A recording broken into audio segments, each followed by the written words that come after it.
Live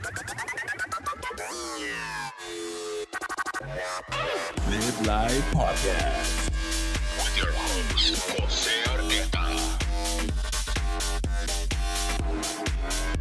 What's up, everybody? And we are back with another episode. Oh, man, I'm pumped for this one. Been looking forward for this one.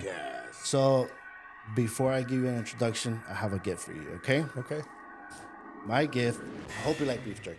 I do. You do? Awesome. My gift is beef jerky from Hulk's Beef Jerky, a local vendor here in Salinas, California. There's a lot of flavors in there. Beef jerky. My favorite one is a barbecue. You can follow her on Instagram. Let her know that Live Life Podcast sent you. She has a lot of flavors, man. So this is for you as a welcome and as a thank you. Enjoy it. There's a bunch of flavors in there for you, man. Thank you so much. Get some protein in you for you after your jiu-jitsu. All right. Thanks. All right, so I like to start every podcast, every episode with the proper introduction. So my introduction starts like this.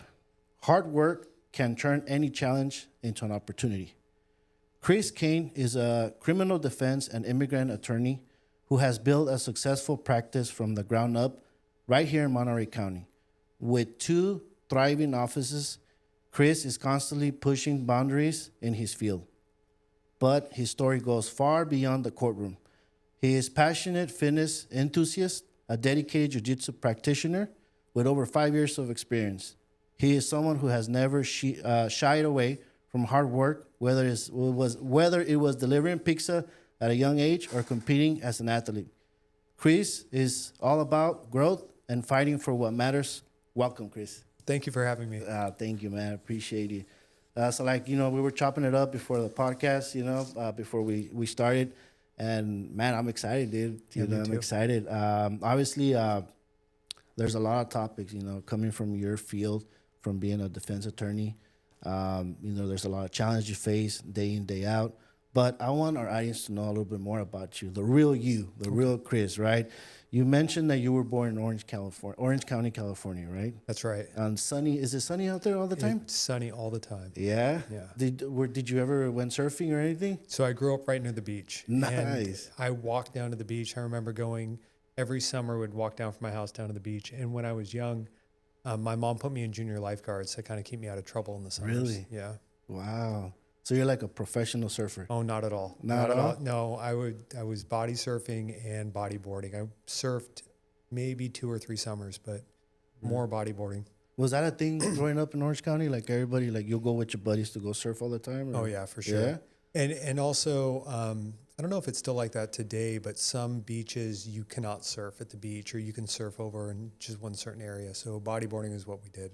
Oh, nice. Mm-hmm. That's like on the edge of the ocean, right? Yeah, right in the surf. Right in the surf? Nice. Yeah.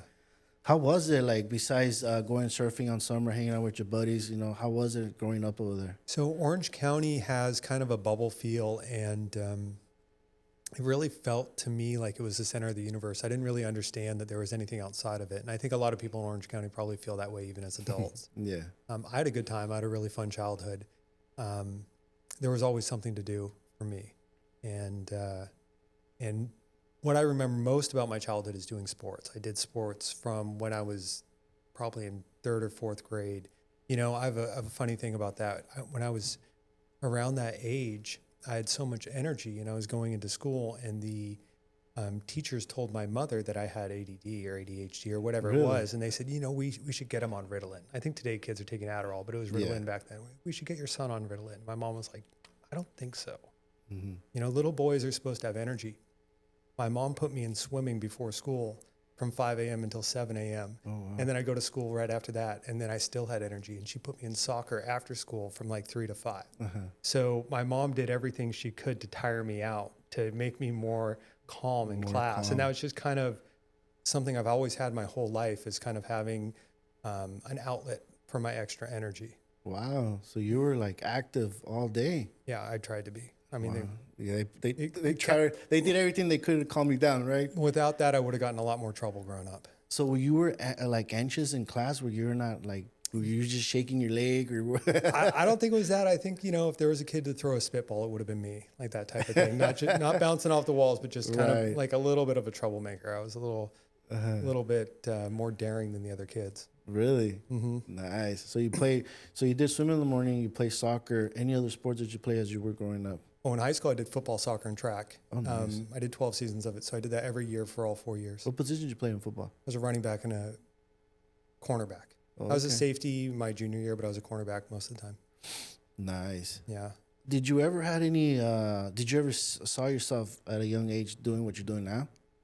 I thought about it. Uh-huh. I thought about it because there's movies, there's shows on TV, there's different things where you think, oh, that would be a cool career. That those guys look cool, those guys in the suits, those lawyer Right. guys. But I thought I would do something else maybe. Maybe my sophomore year of high school, I thought maybe I could like go and play college athletics, which I really wasn't good enough to do that. And I couldn't really see past that. But I thought about being a lawyer. I thought about being a fighter pilot. I thought about different things, but I didn't really have a set plan when I was young. But it was there though. It was kind of in the background, yeah. It's like it's my buddy's son. He got hooked on the that lawyer show in Netflix. What was the name? I can't even think of it. What, Suits? No, not that one. Was it? I just lost the name, dude. It was based out of a movie that Matthew McConaughey made. The Cadillac Lawyer. Lincoln Lawyer? Lincoln Lawyer. Cadillac- Lincoln Lawyer. Yeah. I don't know why I said the Cadillac Lawyer. No. The Lincoln Lawyer. Yeah. So he was telling me, dude, he's hooked on that, dude. Now he wants to be a lawyer. I was like, so I started watching the show, and I was like, man, that's a pretty cool show. It's really interesting, you know. I don't know if you've seen it. Netflix. I haven't seen it all. I've seen a few. Yeah, I was like, I got hooked on that show. So yeah, so that's awesome. So obviously, you thought about it. You had that. You were just thinking about it, and then you wanted to become a fly planes, right? I didn't know what I wanted to do. I had all these options, right? I didn't really have a clear plan. I thought maybe I'd do this, maybe I'd do that. And after I graduated from high school, both my parents were insistent that I go to college. And like some of my friends went in the military, some of my friends did other things. And You didn't want to go to college? No, I didn't know what I wanted to do right at that point. Yeah, I was just kind of figuring it out. Like, well, what are my options? What should I do? And I ended up going to college, and that was a good time as well.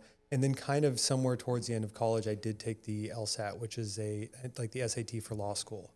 So my senior year of college, I took that test and I had a score, but I actually had a job at that time. I didn't go immediately into law school. Do you went to junior college, or do you went, and then after that you transferred to a university? Or? No, I went straight to a college. Okay. Yeah. Well, which college was that? St. Mary's College. Okay.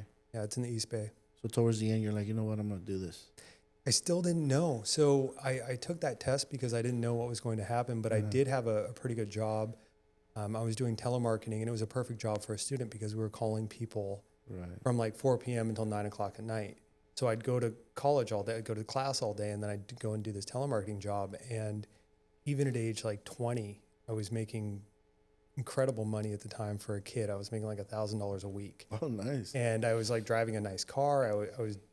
I thought I would do that and go into sales. I was like, I'm gonna be a millionaire in a couple of years. And I worked that job for a few years after I graduated. That business went under, and then I was like, now I should do something with this LSAT score, because the scores are only good for 3 years. So I had the score, and I started applying to law school. So that score, pretty much you had to take the test in order for you to apply for a law school? That's right. Oh, wow. Right. It's like the SAT for college. Did you have to study for it, or? I took a prep course. I don't remember all the details on it, but I think I took a prep course, and it might have even been on my college campus or on like the junior college campus. They did a prep course for it, and you do a bunch of prep tests, like an SAT prep course. So you just hit a home run right away on that test? I did okay on it. So I've always been pretty good at standardized tests. I've never been that great of a student. So, you know, I definitely wasn't the kid that crumpled up all the paper and just threw it in his backpack, but I was closer to that kid than I was to the one who sat in the front row that always had their hand up. They did all their homework, right? Like I was somewhere on that spectrum closer to the kid that was like a little bit more carefree and not always doing all the work. But when it came to the test, I could pull it together and get the test done and get good grades through college. Law school, law school is really interesting for that, because at my school and at many schools, there are very few tests throughout the semester. You just attend lectures all semester, and then you just take one test at the end. And that determines your grade for the entire semester. So it's terrifying, right? Because you go through this semester not knowing how you're doing, not knowing if you fully understand it. And then you just have to cram and cram at the end and hope that you have enough. Was that when you moved to the East Coast? Yeah, so I went to school in Virginia Beach. So I was living in Northern California near St. Mary's College, and I went to school in Virginia Beach. I'd applied to a number of schools in California, and I got into some schools out here, and actually I'd committed to these schools. And on a whim, I applied to this one school out of the state, Regent University. And I'd committed to, I think it was McGeorge, the school up in Davis. And one of the professors, like an intaker guy from Regent, called me and he said, "Oh, well, you know, we saw your application. We'd like for you to attend here. What's it going to take?" And I had just done years of sales, of telemarketing sales. And I was like, "How about a scholarship?" You know? And he's like, "Well, we'll talk to financial aid." And I was thinking, like, I'm not going to go to this school in Virginia. I don't want to live in the South or whatever. Right. I have no idea. I've never been to the East Coast really. And financial aid called me like on the other side of the weekend on Monday or Tuesday, and they offered me something. And within 2 days, everything I owned, I'd packed into a little car. I had this little bucket car, it was a Kia Sophia, like a totaled car that I bought for $500, and I packed everything into that little car. And you drove. And I just drove across the country. I was like, you know, if this car breaks down, I'll fly the rest of the way. If I have to leave this car in Virginia, you know, whatever. And I drove across the country, and it was an interesting thing.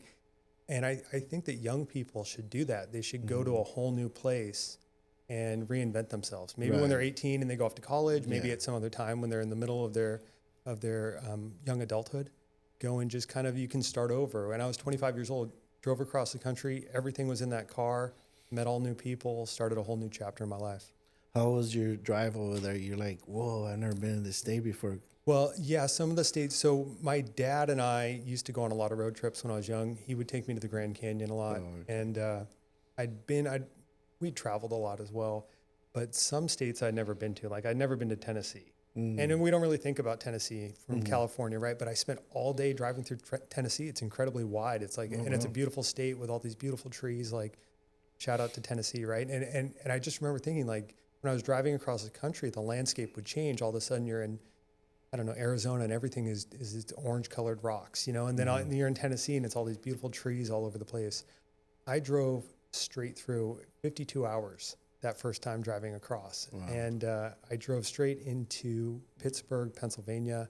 I had a friend there, and I drove there, and I stayed there for like a day or two, and then drove down to Virginia from there. Wow. Took the leap of faith, huh? Yeah. And your negotiations to get those. I had no idea it was going to work. Sometimes you just have to shoot your shot. Sometimes you just have to go for it and just say like. But your experience in sales helped you out a lot, right? Yeah, and not only that, it's helped me throughout my entire law career. Yeah. Being able to negotiate, being able to talk to people, and being able to. What were they offering you? You're like, nope. There were a couple things about it. So my sister's also an attorney, and she's a few years older than me, and she had just graduated from Stanford. Oh, okay. And I remember she was saying something about like her loans were going to come due in some number of months, and then she was going to have to start making payments, and then she was feeling the stress of that. Yeah. So the conventional wisdom at the time, this was like 2003, 2004 when I went off, the wisdom was just go to the best possible school you can find and worry about your loans later. And I think a lot of young people have been told that over the years, like just pay off your loans later, pay off your loans later. And right at that moment, when I decided to go to the East Coast to this school, I remember thinking like, well, what if I go to a school that's not a first tier or second tier or even third tier? What if I go to a fourth tier school that's still a legitimate school, but I don't come out with a mountain of debt? And I just have to figure it out after that. What if I like kind of take that approach and see how that goes? So that was kind of my thinking at the time, like not come out with $150,000 in debt and see what I can do. That was a smart move, man. Yeah. Well, I don't know. So it might have been, it might have not been. My sister, having gone to Stanford Law School, she had opportunities that I never had. Oh, okay. Right? Like she had an internship at Microsoft. She worked for some giant law firm in San Francisco for a while, and her immediate salary was very, very high. There's a pros and cons. Right. Yeah, okay, I see. But the fact that at a young age you're already thinking that far out is just like, you know what I mean? You were like, Yeah. And I think that, not to get too into it, but I think sometimes a lot of young people, or at least maybe it's changing now, but I think a lot of young people, they have their college degrees and they don't know what to do with them. And they think, oh, why did I get locked into all these things when I was 17 years old? I went off to college and now I have to pay all this stuff back. And they feel underwater from that debt. I have a lot of sympathy for that. Like, I get it. Yeah. I totally get it. I've ran into friends that went to college right after high school, and they're doing something completely opposite of what the Right. degree is all about. And I'm just like, whoa, when did you realize you didn't want to do that? When I was 32 or Right. 33, I was like, holy crap, you know? Right. So, yeah. And then one thing that I like about what you said earlier was that a lot of kids, young adults, should go out there and experience, take the leap of faith. And I like that because I feel like sometimes, you know, we get too comfortable at home, that we have mom and dad always looking out for us. Maybe as a parent, we don't want to see our kids leave. Just go to CSUMB, you know, Right, just right, go over right. here. But I feel like, you know, I think as parents, they should be more like, hey, you know, just take the leap of faith. You know, we're always going to be here if you decide to come back. Right. And I don't see a lot of kids do that. And the ones they do leave, I always tell them, just go for it, try it out. You Right. know? Give it a shot. Give it a shot. Mm-hmm. Like my buddy always tells young kids, so he goes to schools, he tells them, like, well, I don't know if I'm going to go to college, but go to the military. At least you travel the world for free. Right. You know, you get to learn how to shoot a gun, you know, be more responsible, you know, you know, they teach you responsibilities, all this stuff, and you get to travel the world for free. Do it for 4 years, come back, and then go to college, take advantage. And I was like, oh, that's pretty cool, you know, that you do that, you know? Right. Yeah. Well, one of my good friends from high school, a guy named Tim, when I went off to college, he went into the Marine Corps. And he enlisted right away. And I think he ended up kicking in some doors and seeing combat in Iraq at the time. But he came out, got into a good college. Immediately after college, went to law school. He and I got licensed to practice law. He actually got licensed like 6 months ahead of me. Okay. So you think about, oh, you're going to go into the military and it's going to delay your education. He was a lawyer before me, and I started my education, my college education, First. 4 years ahead of him. But part of that also is that I worked between college and law school. So Yeah. And then plus they get the government assistance. Right. The GI Bill, or what do they call it? Yeah. yeah, they get the GI Bill, and then they get their, I mean, they can go to the VA for their medical treatment for life, however good that is. Yeah. So you were over there, how long you were there? 4 years after? It's 3 years. 3 years? Yeah. 3 years? Oh, okay. I thought it was like longer than that. After No. you do your 4 years at college, you go. Yeah, it's a little bit longer than a master's degree. Was it a different shift from you from just regular subjects at college to like really grilling on the law school? Yeah, so some of it's really confusing. Like some things are hard to understand. Like How all was the- your first day? It was a little. I had a professor who came in and he like kind of stormed into the room, and then walked out, and then stormed back in and slammed his books down, and then walked out and came. And it was so intimidating. There was 70 of us, and you could hear a pin drop on that first day, and it was like, man, this guy's really intimidating. And we were supposed to have done reading for that first day. And the way law school works, or at least how it worked at my school, is they use the Socratic method, which is, like I said, there was no assignments due, but you had to read cases. So every class, maybe you have 2 or 3 classes a day, you have to read between 10 and 15 classes per case. And so you briefed all these cases. This is kind of before you could just easily look them up on the internet. And the professor would randomly call on students. And so maybe they had a deck of cards with everyone's name on it and say, oh, Mr. Cain, can you tell us about the first case of today? Yeah. And the student has to stand up in front of 69 classmates of talk the about 70 it. students and talk about the case. And then the professor starts asking them questions. Right. Okay, well, why did that happen? Well, why did, and then just starts peppering them with questions. Yeah. And then by the time a person gets through that, by the time you get into a courtroom, the judge starts asking you questions. It's no big deal, right? Because you've been through it, and you kind of are trained to think on your Right. feet. You're trained to know your own case. You're trained to be prepared. What do you think? What was the motive behind him coming in, leaving? I think he forgot something. I don't know. I think he just forgot something, like he was late or something like that. But it was. Were you nervous? I was a little bit. Well, there's a little bit of nervousness when they're going through, like maybe shuffling the deck of cards on who they're going to call on. Like, I don't want to be next, right? Was there a particular case that you read that you were hoping, like, if your name would have been called, you would have? Yeah. So I'll tell a secret here. My mom was a college professor while I was in law school, and she had access to publishers. So I wouldn't buy my books from the bookstore. I'd go through her, and we'd get like 40% off Oh, nice. on all the books, and she would mail me the books. And very often she'd mail me the teacher's edition because she was a college professor. The plug. You have the plug.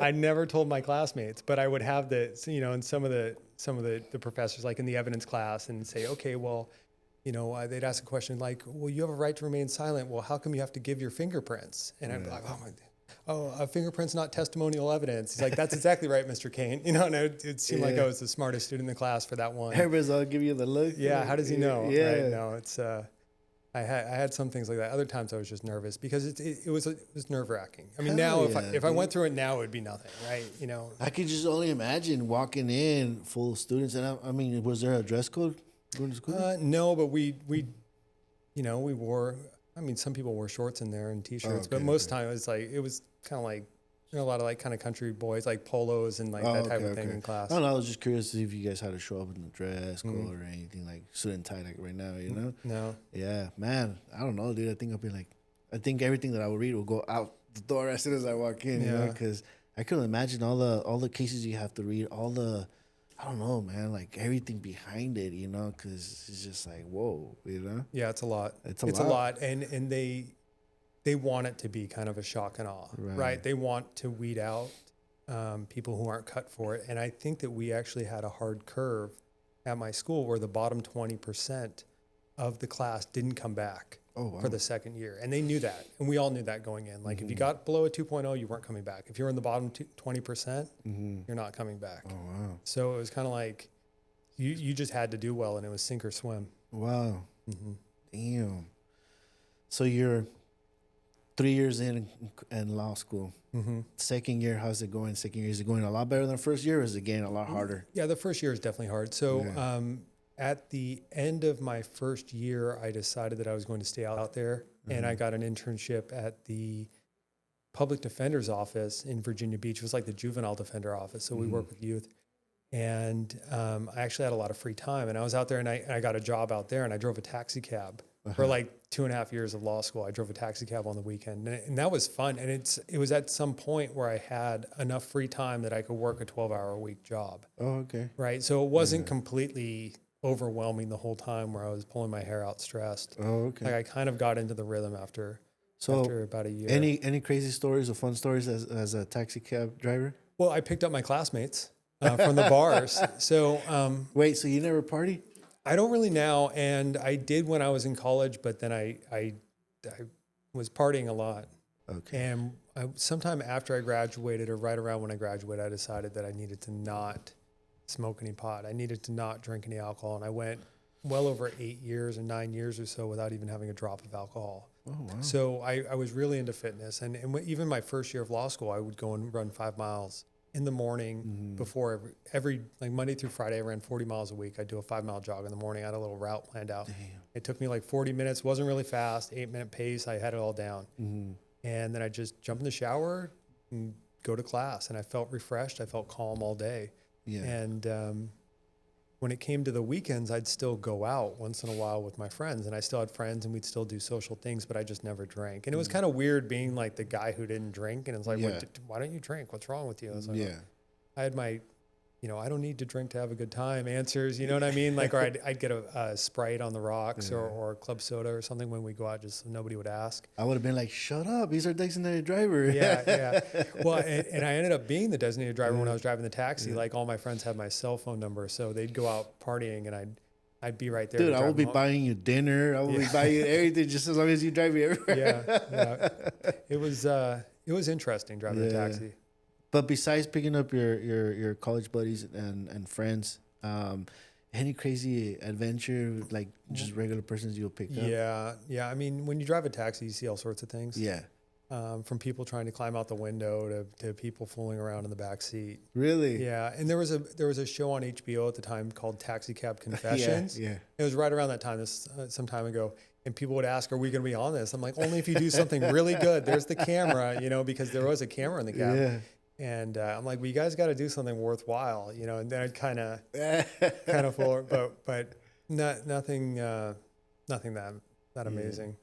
But did it taught you something during that time where you were just? Because I'm sure, like, for example, for me, like when I travel and I get an Uber, sometimes I have a little cool conversation with the Uber driver. They're like, "Oh man, I learned something," Yeah, the other thing is, I didn't drive actually in Virginia Beach. I drove in Norfolk, which is significantly larger than Virginia Beach. And right there is the Norfolk operations base. It's the largest Navy base in the world. So I drove the taxi from 3 p.m. until 3 a.m. Okay. From like maybe 3 to 7, I was on that military base. I had a base pass, and I was driving those guys to get food, driving those guys to get to the PX, to get whatever they needed. The carrier would come in with 5,000 people, and I'd just be busy. Okay. Then the end of the night, maybe between 10 a.m. and 2:30 a.m., or 10 p.m. to 2:30 a.m., I was driving people around to the bars. So there was a little bit of break in time, and every once in a while I'd be able to read one of my law books in the middle. But yeah, I met all sorts of people. I met all sorts of people. I knew when I first started, I didn't know where I was going. I didn't really know all the neighborhoods. I wasn't from there. But towards the end, I knew, like, I'd see a call come through. I'm like, I'm not going to that neighborhood, because there were some very dangerous places, like you hear that a cabbie got robbed in there. And it's like, I just wouldn't go in there. That never happened to you, right? No. Yeah. I came close once, but it didn't happen. So you're doing that last year of law school. Yeah, it was kind of like the second year. I got through it, and There was a bar exam prep class that my school offered in our final semester. And that's kind of going down the road of studying for the bar. Whenever I've had prep classes for the LSAT or for the bar exam, there's been times in my life when I've been a know-it-all, but when it comes to those prep classes, I know that I need to just follow exactly what they say. And with that prep class, they gave us all this work. They told us what to read. They told us how many sample questions to do, and I did every single thing that they asked. And I just remember thinking, like, I got this. I can do this. Then the summer after I graduated, I took another prep class for the bar. It's a 3-month class. And I did every single thing that they asked, like every single thing. And I took it at Monterey College of Law. And there were some other guys there. And I was like just friends with some dudes that went to Monterey College of Law. And I remember, I kid you not, these guys are like, we're going to do mushrooms this weekend. Do you want to come? And I was like, no fucking way. No chance. Like, why are we here? Like, what's going on, man? And they were like still doing that. I was like, what do you, like, I'm going to need my brain in about 6 weeks, when this test comes around. I'm not doing that. And I just did, I was like, I'd go to the prep class, I'd go to Starbucks, I'd study till they kicked me out, and then repeat again. And I just did, they said to do 200 essays, I did 200 essays. They said do 1,000 multiple choice, I did whatever it was. How long is the preparation, you will say, to take the bar test? So it's a 3-month prep course, and then you have about 1 month of like independent study, and then you take the bar. And with that independent study through that prep course, you're like sending off your essays that you write, and they have people that say, oh, you need to work on your intros, you need to work on this, you need to work on that. And then that's what you study during that 1 month, like kind of layoff independent study period. You take the bar exam. And I'm kind of one of those people that, like, when I was a kid, you'd uphill both ways in the snow to school. When I took the bar exam, it was a 3-day test. Now it's a 2-day test. And I'm kind of like, go back to the 3-day, make it harder. Like, as soon as I got through, I passed it. I was like, no one else, no other lawyers. We've got enough. But yeah, it was a 3-day test. That's what I hear. That's a 3-day test. And I've heard some graduates take like a year or two to prepare and then take the test. Do you think that's like, would you recommend that, or you just, get it out of the way, might as well, at least get you ready? No, I think you should do it the way I did it. I mean, if someone finishes law school, they're very used to the pattern of going a semester and taking final exams at the end. And you're going to come out of law school with a certain amount of inertia and being ready for that. If you start doing other things and then all of a sudden your loans are coming due and you have other life stresses, or you start dating someone, whatever, don't even do any of that. Just take that prep class and take the test as soon as you can. Take that test. Don't waste time, huh? Yeah, just get it done. So, okay, you finished law school. What was your feeling? Was like, finally did it? Yeah, it was a relief. It was good. Walking the line, getting your degree, you're like, all right, let's rock and roll. Yeah. You didn't decide to move back to Orange County. You decided to move. Well, so a lot of students take a loan called the bar loan. It's like a $10,000 loan. It pays, the course is like $3,000. You have to live on that loan for that period of time. Right. And when I got out of law school, my sister was already a practicing attorney, and she lived in Pebble Beach at the time. Okay. And she said, don't take that bar loan. She's like, I got you. Little brother, come live with me. I'll pay for your prep class. And, take the bar, pass it, and then go run off and do whatever you want to do. Like, my sister was kind of a hero to me a lot growing up, right? So that's what I did. I didn't take out that additional loan. I just took the class, and I was in Pebble Beach staying at this house where she was. And I was like, this is so boring. You know what I mean? This is where old people go to visit their parents. This is the most boring place ever. As soon as I get licensed, I'm going down to Orange County. I'm going back. You know, I'm going to go be like an entertainment lawyer. I'm going to go be sports and entertainment. I'm going to go make $1 million, drive a Lamborghini. I'm going down there as soon as I can. And when I was waiting for the bar results, I got a job at some local law firm as like a paralegal. And I started going to the farmer's market in Monterey, and I started dating someone. And it's like all of a sudden I like rented out an apartment on Alvarado Street, like right above Walgreens. And I was like, yeah, it's not so bad here, you know? And I did go back down to Orange County, and it was like, I remember I saw some of my old friends, and it was like 10 in the morning. We were in a traffic jam, and I was like, where are these people going? Like, where are they going at 10 and 2 in the afternoon? Same thing. Like, where are they all going? Like, why are there so many people? Why is there so much traffic down here? It's like, maybe it got worse, or maybe I didn't remember it, or and then I come back to Monterey, and it's the air is so nice, you know, and then the farmer's market, and then the girl I was seeing, I was like, I could see myself staying around here. It's not so bad in this area. But when you came over here, because your sister told you, like, hey, I got you, right? Yeah. So you enrolled at Monterey Law School? No. I just took the bar, the prep class at Monterey College of Law. Yeah. So they needed a classroom for it. You're saying it's a 3-day test. Well, it was a 3-day test, right? What do they ask you on the bar test? Like, what kind of questions that you just mentioned? You were sending essays so they could check them out. Like, do you have to write like an essay, like 20-page essay, 10-page? No. And your answer is going to be, so there are 2 sections. There are essays, and then there's multiple choice. And the essay question will go something like, Timmy the tenant was renting from Larry the landlord, and Timmy said the pipes were broken. Larry didn't do anything about it. And it like gives you this fact pattern. Oh, okay. And then the prompt at the end will be like, analyze this, the possible defenses that Larry the landlord will have against Timothy's claims, or whatever. And so then you just have to write an essay that analyzes all those different things. It's like, what's the issue? What's the analysis? And, you know, you go through the whole thing, and there's a very formulaic way of writing the answers to it too. So if you can read that and do a proper outline and then write it, what you actually write is going to be less than a page, right? But as long as you cover everything you need to cover, it's a passing answer there. And then the multiple choice, after having done thousands and thousands of those multiple choice questions, they all just start looking the same. When you're reading it, you're like, oh, I know this question. Right? You start reading it, it's like, I've seen this one before. And it's like, after you've drilled it for so many months, it's like... So I guess the $1 million question here is, you passed on your first try? Oh, yeah. Yeah. And, you know, I'll say a couple things about that. We have a low pass rate, like 50, 60% in California. I don't know what it is lately. I think the people that didn't pass were doing the mushrooms. You know what I mean? I think that something happened, right? So at my sister's suggestion, I got a hotel room right by the bar test site, right? So I walked there in the morning, and it was like a 12-minute walk, and I had timed it like the day before, and I had parking. And I remember I was walking on the first day, and there was a line of cars to come into the parking lot, and some car smashed into another car. I don't know if those people passed. You know what I mean? Because how jarring is that? And you take it on your own laptop. I remember when I was taking the test, there was a girl, and she threw her hands up, and she slammed her laptop closed, like her computer crashed in the middle of it, right? And so then she had to go to pen and paper in the middle of the test. She may not have passed. Maybe she did, right? Like, so there, if you do everything right, it's not hard. Right. But if something's coming up in your life, or you're getting a car accident on your way to your first day, whatever it is, there can be reasons why people don't pass. Also, for me, when I took it, it was like all the questions that I thought would be on it. Like, there's so many different areas of law. It was all the ones that I knew really well.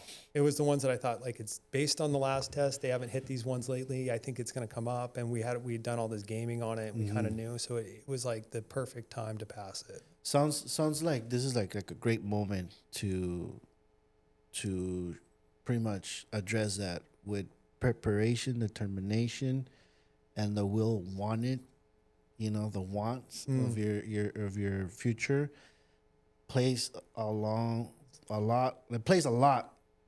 like preparing to get where you want to be at. You know, and the fact that you did that, you know, you didn't took a break, you didn't have mushrooms, you know, you just dove in, you know, you took advantage that your sister was helping you out, and you didn't get distracted, dude. Like, Right. man, and that shows like hard work paid off. You know what I mean? Yeah, and I joke about making it look easy. Yeah. And some people, they make it look easy, and it's easy for them. Other people really have to make it look easy. Yeah. And you don't see all the things that they did on the run-in that makes it look easy for them. You don't see all the hours that they put in, or how everything kind of just it fell together for them, or they were dealt a good hand, whatever it was. There's a way that they put in the work that makes it look easy for them. That was going to be my next question. Like, did you face any challenges? But it doesn't sound like you faced any challenges as far as like, you know, getting prepared, you know, like, or maybe you did, and that in the point of sense of like, you know, you had your study buddies that want to go through trips.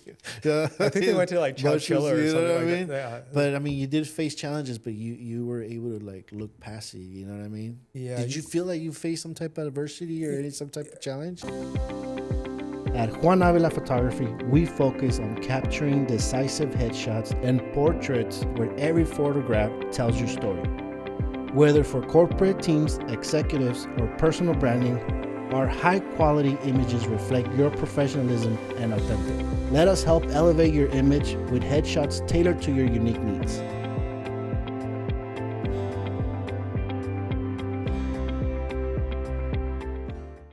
I think that just studying was enough. Like I knew, I kind of had my mind made up that I was going to have to go through it. Yeah. And I think once you're kind of resolved to go through something difficult, that makes it easier. Wow. Than not, you know what I mean? Like you're like, this is going to suck. It's like, all right, embrace the suck. Just go through it. That's you know? powerful, dude. That's powerful. Yeah.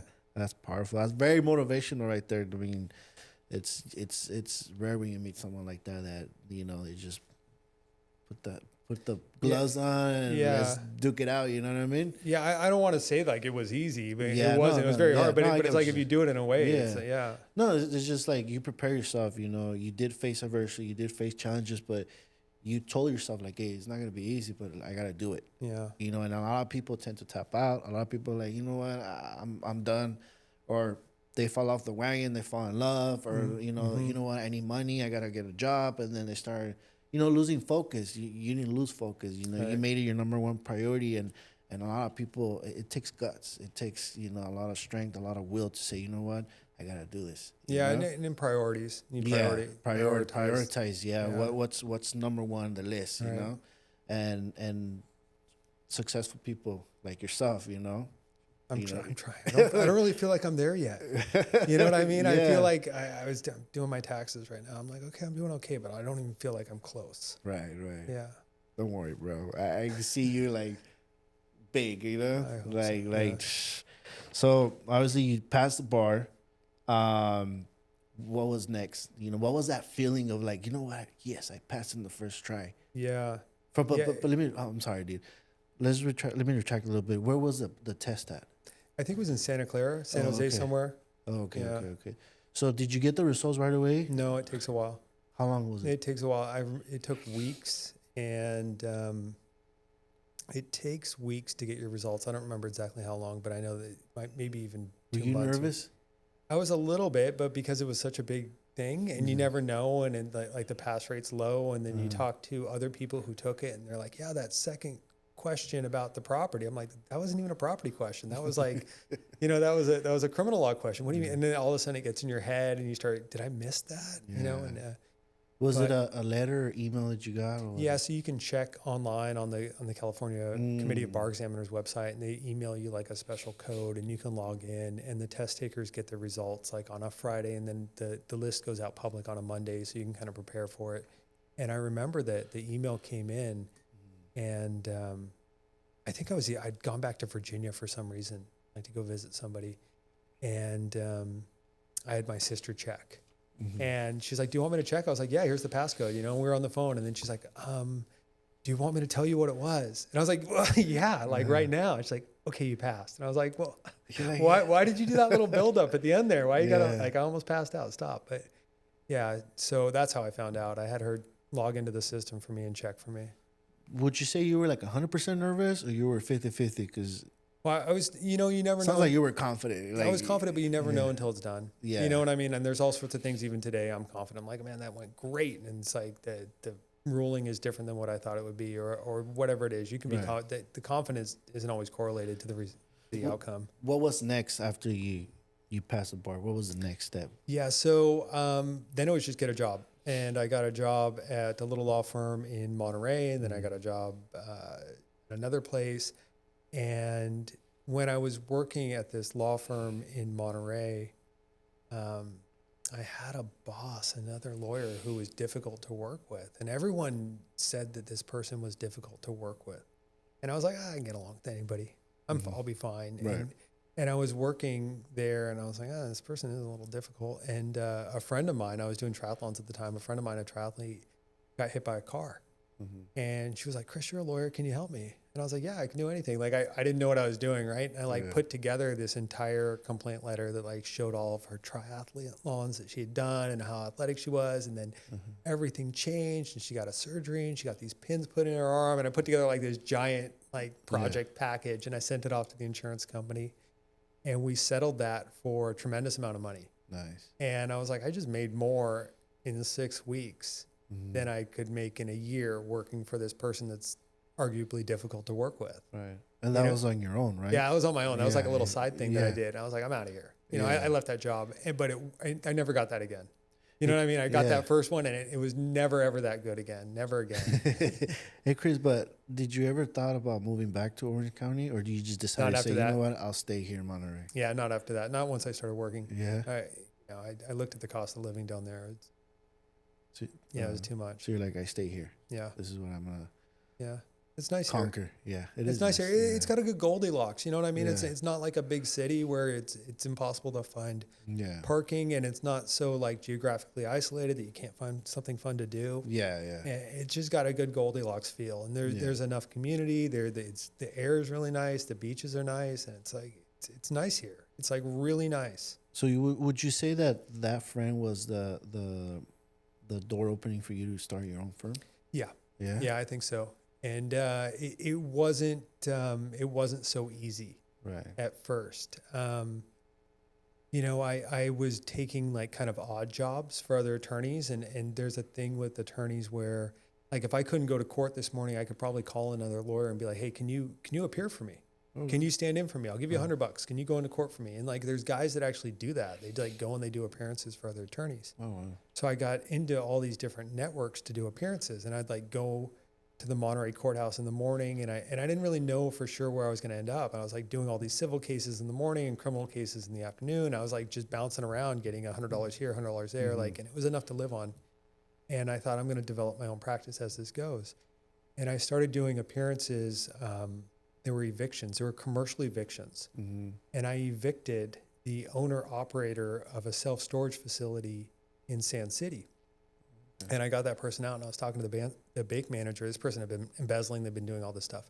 And the bank manager said, hey, do you know anyone who could manage a self-storage facility? And I was like, how much? You know, and he's like, it's $25 an hour. I was like, I know just the guy. For a year, I practiced law out of a self-storage facility. Like I was opening that place up in the morning. I was renting out units. I was doing the auctions, but like those places run themselves, right? So like I could go and I could open it up and like, you know, and go to court and then come back and make phone calls and use the copy machine, use the computer in there. And it was like this little dingy place, right? But that's what I had to do early on, right? And so I did that. And instead of renting an office, I was paid to be somewhere. And like that was just a survival step that I did. And then from there, it kind of snowballed and it became more and more. I know that you mentioned earlier about internship programs and stuff like that, but when you graduated, you started working for this law firm here in Monterey, did they like walk you through it? Did they kind of like train you? Like, all right, Chris, we're going to work on this. This is what we're going to do. This is what you should do. They don't do that? They just throw you to the sharks? That's the worst part about, that's one of the worst things that new lawyers face. They get it.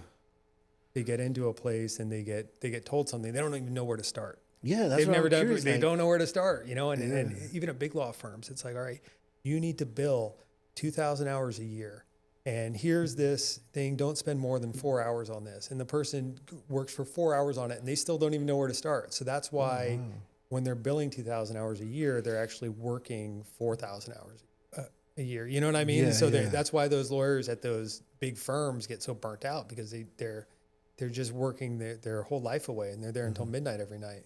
So there's a lot of confusion. It's tough when people first get going. Yeah. I'm like, did they give you training? No, it's just hard. like, It's "Here you hard. I mean, and They go like this. Here you go, dude. yeah. Write a memo. It's like, I don't even know how to write a memo. It's like, what is this? You know? And so there's a little bit of that. And like sometimes people have good guidance, they have good mentors, they have good people that help them along. It's not all just Hey, confusion. but nowadays we have ChatGPT. Yeah. Write a memo, right? Yeah, it will. It'll make stuff up too. Yeah. It'll make up cases. Damn, I could just imagine, dude. Like, were you nervous, like, the first time you did it on your own? Like, you know, you were given a case, like, here you go. Like, you were like, Yeah, so I was able to work my way into it. And the way I did it was I was appearing for other attorneys. And like, let's say I went and I did an eviction, or I went and I did something, and I'd do all this research and I'd be so ready for it. And then, you know, like the defendant wouldn't even show up, and it would just be like perfunctory thing, but I would save all of that. And if I want to do landlord tenant law, at least I've done one eviction, right? And then I do one and I do a little bit more. And then I started doing that for criminal defense.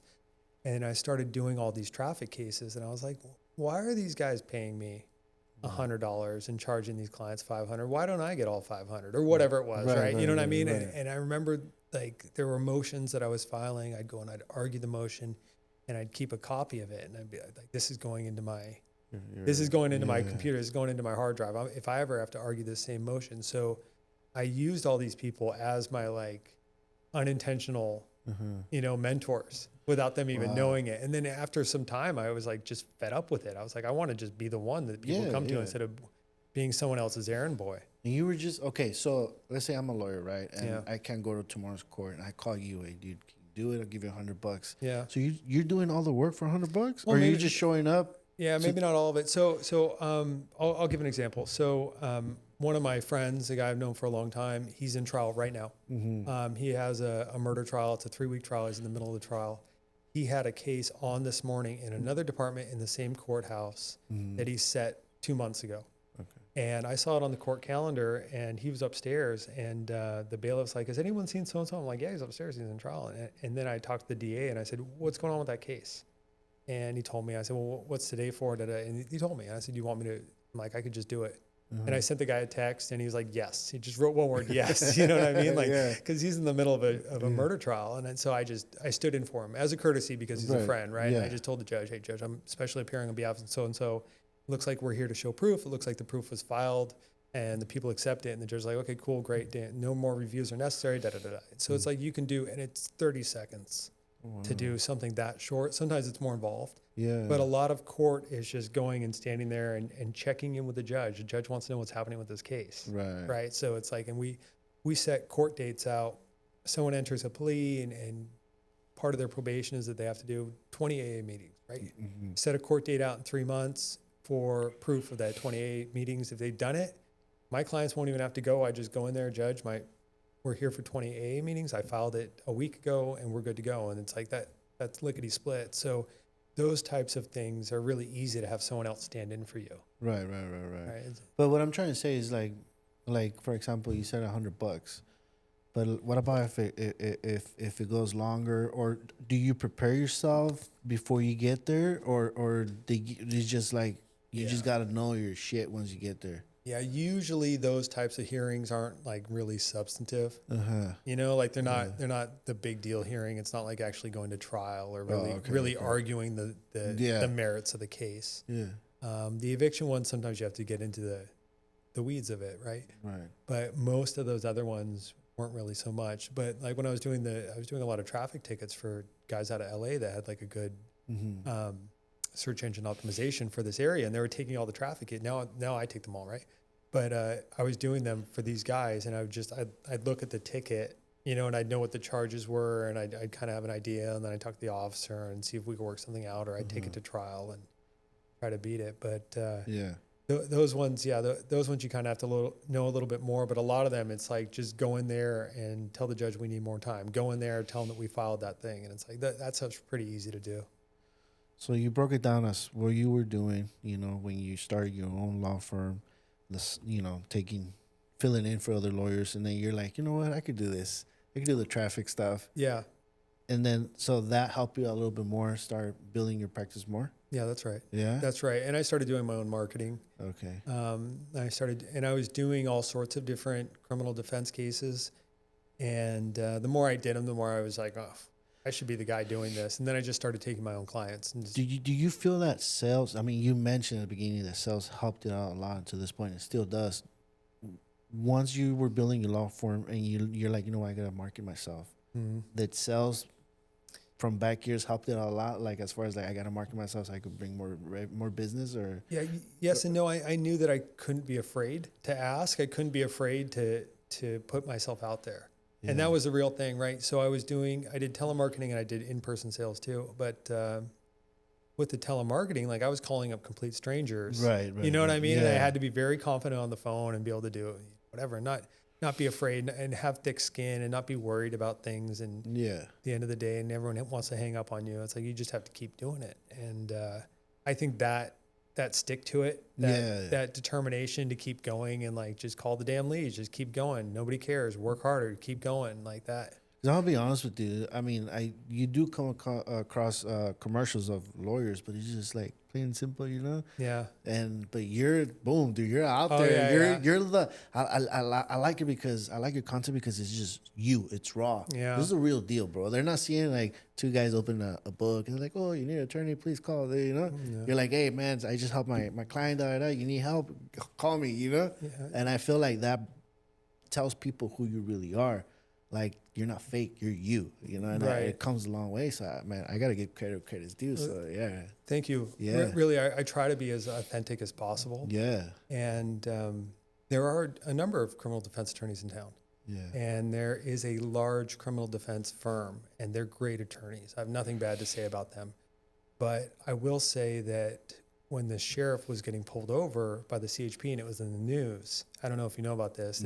She was getting pulled over and there's a news story about it. The CHP guys had told me about it. They're like, we keep pulling her over. It's like, I didn't say anything until it got in the news. And so once it gets into the news and it's on KSBW, I'm like standing in front of a green screen with the videos of her getting pulled over, and she refused to identify herself. She asked for a supervisor, all this stuff. Right? She's acting ridiculous. Yeah. So I get in front of the green screen and I'm like, Sheriff Nieto, it doesn't have to be this way. Yeah. You don't have to act like a sovereign citizen.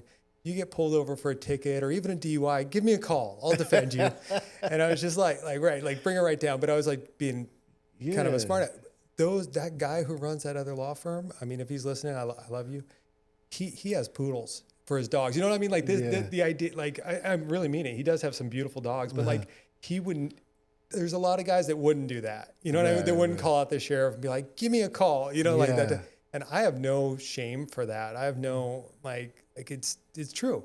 You don't do it to be mean. I would defend her. You know what I mean? Like, absolutely I would, of course. And I don't mean anything against her, against the other attorneys, but like, just to kind of put yourself out there and do that, like you have to just get over it and just kind of put yourself out there. And it's like, there are things I put out that everyone says I'm wrong on it, and then a bunch of comments say I'm right, and it's like half the comments say I'm wrong, and it's like this big argument in the comments, all the people arguing with each other. All of a sudden, I'm like, oh, this is great for engagement. Like, this is a good one, right? Like these people are arguing. This is going to do so well. It's going to get 20,000 views. It's like I'm not even worried. I know I was right. You know what I mean? Right. Like so. That makes you unique, though. You know, and that's one of the things that you know, social media. It's a great platform. You know. Yeah. But sometimes, you know, it has this two sides of it. You know, it could be good, it could be bad. You know, but for the most part, for certain people that are raw, and I like to include myself in that because I'm not trying to like be fake when I'm recording or even for my business or stuff like that. I try to be real as possible. Right.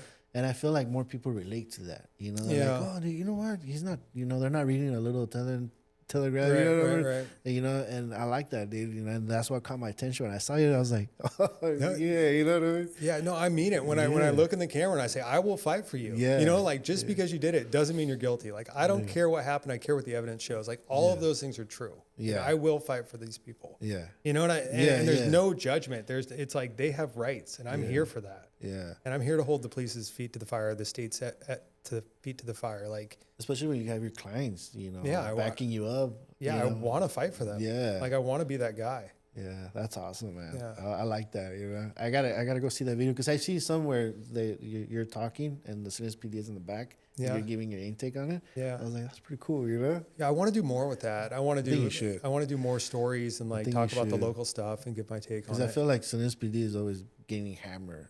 Yeah, yeah. They got all those kids on bikes one time. That one got a lot of engagement. They pulled they charged them with felonies, and I immediately I was like, felonies don't apply here. Yeah. You know, like you can't get a felony for evading on a bike. It's no, that's wrong. They're not guilty of anything. And I was so confident, and I was right on that. But I was like, these kids on bikes are getting overcharged. Not that I want Right. kids on bikes on the street in front of me or whatever. I don't really even care. But like I'm not afraid to do that. Right. Like, have you ever bumped into an officer that recognizes you and they just give you the mean look? Like, no, I don't. If they give me the mean look, I don't even see it. You know what I mean? Like I don't have time for that. But I will say I do a lot of jiujitsu, and there are a lot of cops in there. Yeah. And I see those cops in court. Uh-huh.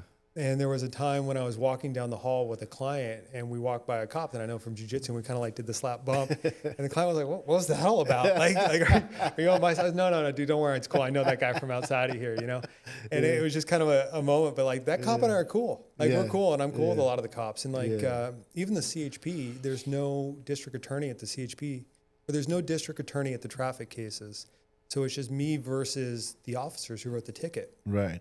And I'll be out in the hall. It'll be me and a dozen cops. And like, well, I have no problem with these guys. Like I'll cross-examine them. We'll go to the fight. We'll take it to trial. And it's like, it's nothing personal. We're just like, you know what I mean? Like we get along just fine. And we're on just two different sides of a system. Right. That's awesome, dude. I mean, the reason why I ask is because I'm sure people are curious. They're like, because they see a lawyer or an attorney and they think they're all serious. They're all like locked in. They're like rude. You know, and you know, you're like complete the opposite, and that's what I like. You know, that people get to see, like, you know what, they're all mean. You know, they're not all rude. Look at this guy. You know what I mean? He's out there putting his services out there. You know, I'm having a great time. Oh, dude, I'm having the as time long of as my you're life. having a great time, that's what matters, man. I really want to ask you about obviously there's different cases you work day in, day out, right? What is the most regular cases you work on? Is it traffic? No. It's like DUIs, reckless driving, speed contests, like low-level misdemeanors. So let's say, for example, if I get my first DUI, a lot of people, well, the people that I know that I talk to that got DUIs, they always get a lawyer. Does that make it better, or are your chances to at least get? How does that work? Of course. So I mean, a person, like what you want your lawyer to do is to examine the evidence.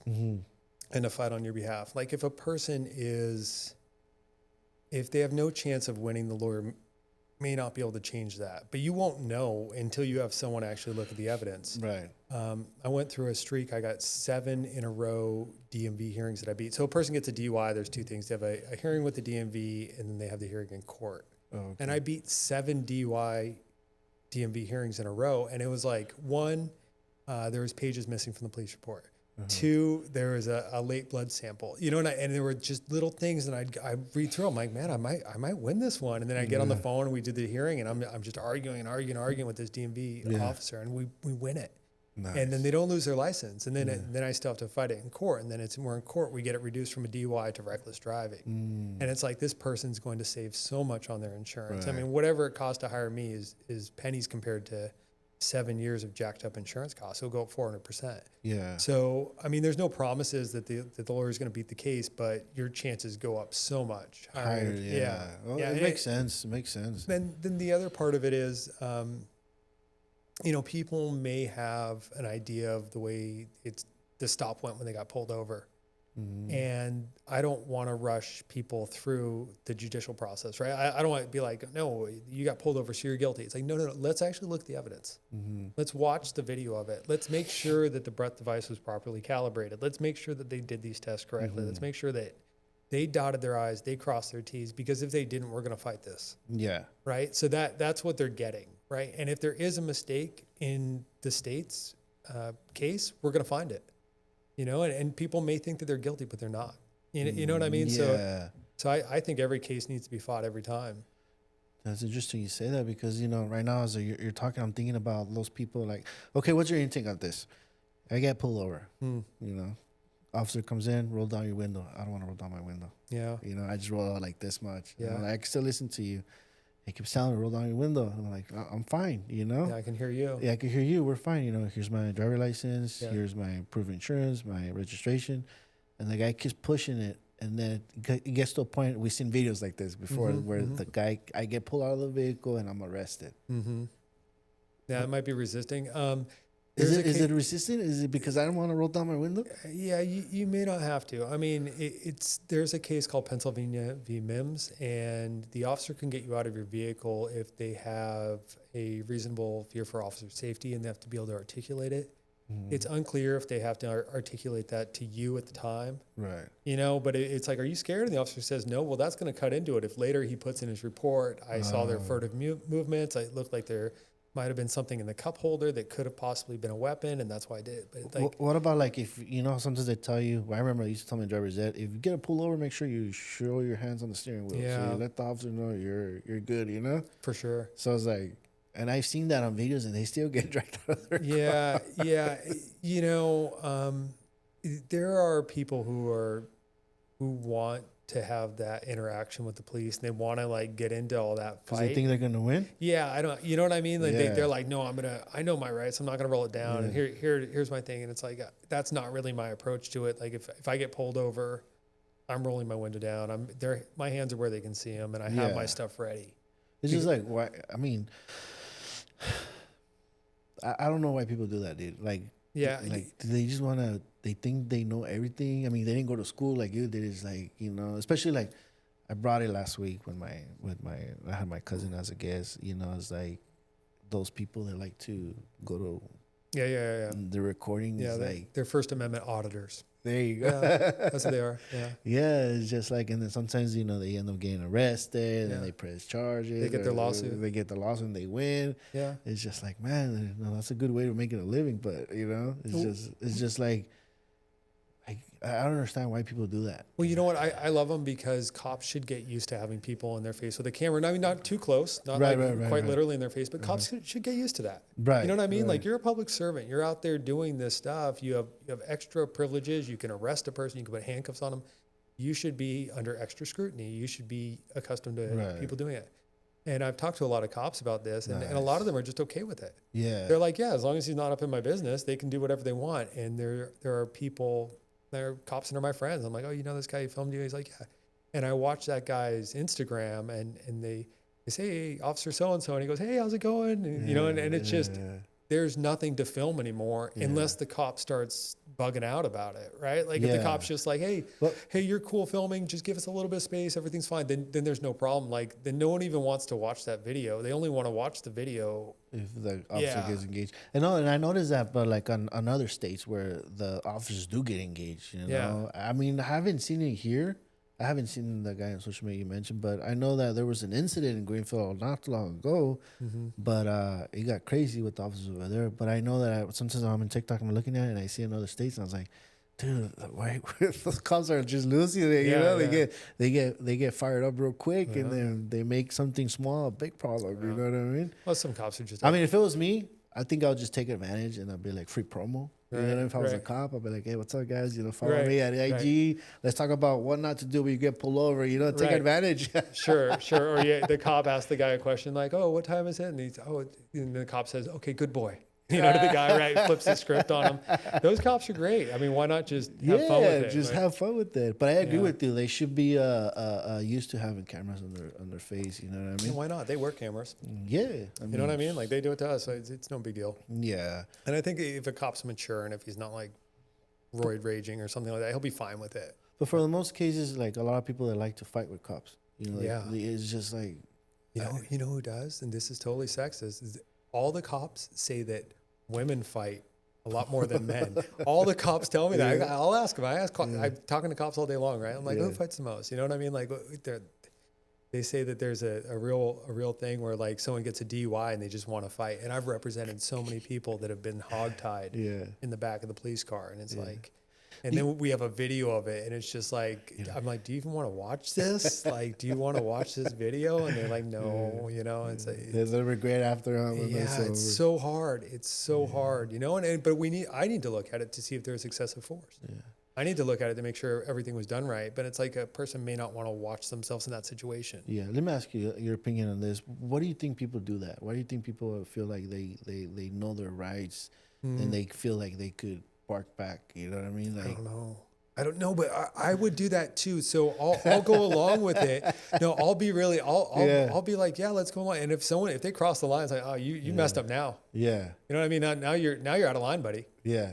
And it'll get real serious for me if someone's out of line. But like, hey, you know, they need to really be out of line, or they need to cross the line for me to have that triggered. Like, I'm not going to just be combative just to do it. So I don't fully understand that mindset. It's not my mindset. Yeah, that's like, I mean, the times that I, been pulled over for a traffic violation, I'm always respectful, Yeah, of course. Roll down my window down. Well, what's up, officer? I'll pull you over for this. Oh, here you go. Boom, boom. Here's a ticket. Most of the times, like, hey, man, just a warning, don't do it again. Oh, perfect. I'm on my way, But I've never thought I never thought about, like, let me see how far I can get. Right. Let me tell you, I'm not going to get out of the car. Let me argue and tell them I have the right to travel. I'm not driving. Yeah. Chris, I'm in jail. Come help me. I'm not going to sign that ticket. It's like, no, just sign the ticket. Yeah, just sign it and go on your way. You know what I mean? Don't make it a big deal. Right. I like the ones when the guys are like, they get the ticket and they get the littering ticket. Yeah. If it was me, a cop would be like, oh, there goes another ticket. Yeah. You want to keep going, bro? I can do this all day. No, they do that. They do that. And, and it's funny, but everyone, it seemed like a good idea at the time. Yeah. When the person, to them. Yeah. You know what I mean? So when that client comes to me, there's no judgment. Right. You know what I mean? Like, I'm here to just get them through. I'm here to to analyze the law and get them through it with the least amount and hopefully get them cleared. Right. Right. So it's like, I've seen it all. Share something about, or share a story or a situation where you're defending one of your clients and it's just a constant battle, dude. You guys are going back and forth. He throws you a bomb and then you come back with another bomb, and then it's like it's even match, and you're like, man, who's gonna win? It's kind of like a football. Whoever has the ball last kicks the field goal wins the game. And like, have you been in that situation with the client or with the district attorney? With the district attorney, with the prosecution. Yeah. So I've had cases go both ways. So I'll talk about one guy I had who he did some donuts. He's a lot of my clients are young guys with nice cars. You know what I mean? Like, and I used to be a young guy with a nice car, so I get it. Yeah. He did some donuts, and we got him what's called diversion, where it's like you're on your best behavior for 6 months or a year, and the case gets dismissed. Mm-hmm. I had to fight for it. I did a hearing and like all this stuff, and the DA's in there, and she's indignant, like, this is the worst donuts that have ever been done. And I'm like, no, it's off South Boundary. There's nobody around by like Ryan Ranch, like in the middle of nowhere. Like, this is nothing case, whatever. I got this guy this diversion, and then right after I got it, like 2 weeks later, he gets a ticket for like street racing. Oh my God. And I'm like, man, you're going to get 2 points for the diversion and 2 points for the street racing. And I was looking at the street racing case, and I was like, oh man, this case is funny. Like, the cop says he sees him here, but waits 3 miles to pull him over. Like, the evidence, that there's no video of it. And I'm like, maybe we can defend this case. And if that first case is going to come back because he's still on supervision, right? And so he's going to, instead of having none, he's going to have 2, and all this stuff's going along. And like, the DA is like, no, your guy's going down. We're going to terminate his diversion. And I'm like, no, you're not. That's up to the judge. Like, all this stuff, right? And all the DAs they're young and they're ambitious, and they just want to get whatever motivates them, right? Yeah. And moving right along, the case is going on. And then there was this thing, this officer in Seaside knelt on some kid's neck. And that was all over social media. It was on the news. These other kids got it on video. And I see the officer's name. And I'm like, that guy's name's kind of familiar. Kind of got a familiar name, right? So I'm looking at it, and then I realized that's the same cop who wrote the ticket, my client's second ticket. And I had been looking at the case, and there's all these problems with the case, right? Like, why did it take him so long to pull? I said to the DA, I said, listen, we need to do a suppression hearing. I need to put this cop on the stand as soon as he got suspended. Right. I'm like, we're pulling time. Get that cop in here. And I know that he's suspended right then, right? And I thought it was a loser case for the DA anyway, right? So they end up dropping that case because they have no witness, right? So it's like, that was such a back and forth, and it was such a roller coaster. Like, to fight to get this kid to have him feel like it was lost, to spot this thing on social media and figure out that officer was coming up on suspension. Looking for powerful video content that drives your business forward? At LC1 Productions, we specialize in creating high quality corporate videos and commercials tailored to your brand. From concept to final cut, we bring vision to life, engaging, professional, and unforgettable. Make an impact. Let's elevate your business today. LC1 Productions, crafting stories that matter. Do you see, like, do you plan everything out on the desk and you're like, okay, this doesn't make sense? Or, Oh man, I wish it was that organized. or It do you just have like kinda- a board that Yeah. you just, like little post-its Yeah, and strings and yeah. newspaper clippings. No, no, it's not like that. At this point, I can look through a police report and know what it says pretty fast. You know what I mean? Like I can go through it pretty quickly. It's like I've seen a lot of them. What is your victory dance? It's moving on to the next one. Yeah? Yeah. Just back to it. Well, I Yeah, saw the- your clip. Was it on Monday? Your YouTube video you posted? Oh yeah. Dude, you're busy. Yeah. You're So busy. that's my busy day. So Yeah. today I only had like 4 cases, Yeah. you know, and then I Yeah, stood I in was for my like- buddy, but Yeah, I was like, wow, he's really busy. and I was hustling. Monday's a hustle day. Yeah. So, okay, so obviously we talked a little bit about, different situations. I don't want to get into it because, a lot of people be like, oh, what about this? What about that? I know sometimes you get asked questions and you answer, Mm-hmm. But you mentioned that, it's a tough day. Not a tough day, but it's a long day, overwhelming. I don't know if it's stressful. Is it stressful for you sometimes or not? Yeah. I think when I'm in the middle of doing it, I'm just doing it. Uh-huh. You know what I mean? Yeah. Like if you're in the middle of the person's in the middle of running a race, they're running the race. They're just doing it. They're doing one step after another. So I don't know. Like maybe later it feels stressful, but when I'm in the middle of doing, I'm just going. Because I know we talked earlier before we started recording that, to decompress, one of the reasons why you do jiu-jitsu, you go and train to decompress, relax, kind of feel loosen up and, just, get ready for tomorrow. Yeah, it's awesome. Yeah. It's awesome, and there's camaraderie in there, and there's good people. Yeah. I go to Elite Team Monterey, and it's like my coach is great. The other jiu-jitsu players in there are great, and we have a good time. We're friends. We go out and we watch UFC together sometimes, and Nice. it's like, and then we're trying to strangle each other. we're trying to like twist each other's limbs in uncomfortable ways. But you can get in there, and you have like a flow state, and you can do that, and then at the end of it, just drenched in sweat. Jump in the shower, you just feel good after that. It feels like a good release. You leave it all out there. Yeah. You just go home and then relax and then just, try to spend time with the wife.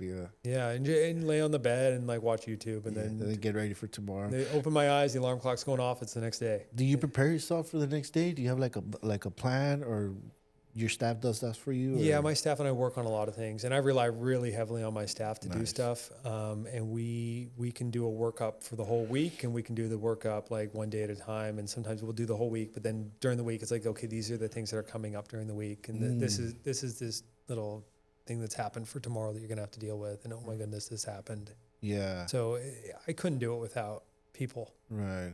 How many staff people are you having? Right now, 3. 3? Yeah. Now, you also mentioned that you did triathlons before, Yeah, right? I did. And was that during when you were going to school, or was that after? That was after. So I did running in college. I did some running while I was in law school. And when I got out of law school, I was running and riding a bike. And then some people were like down in by Lover's Point in Pacific Grove, and they were swimming in the ocean. I was like, man, those guys look kind of cool. That looks kind of fun. Yeah. And I started swimming in the ocean with this swim club. And then I just started doing triathlons. Like I got a nice bike, and I just not a nice bike, but like a triathlon bike. And I just was the longest you ever done? Like Olympic distance. Yeah. So it's not that long. It's like the run is only like 6 miles, and the bike is like, I think it's 25 miles or something like that. And the swim is a mile. I don't remember. The swim is 1,500 meters or something. Do you feel like being athletic and active in that part has involved you as a better lawyer?